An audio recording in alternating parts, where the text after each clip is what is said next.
tell us your name. David Cole. Hey, David, where are you from? Right here in Asheville, North Carolina, born and bred. All right.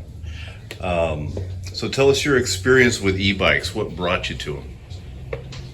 It came as a late night thought.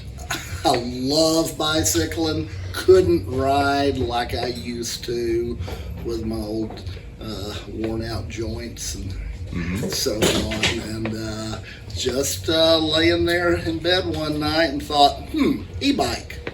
So I immediately started doing a little research, and before I knew it, I came down to Ace Bikes, and I had no intention of even riding a bike. I just wanted to look at it.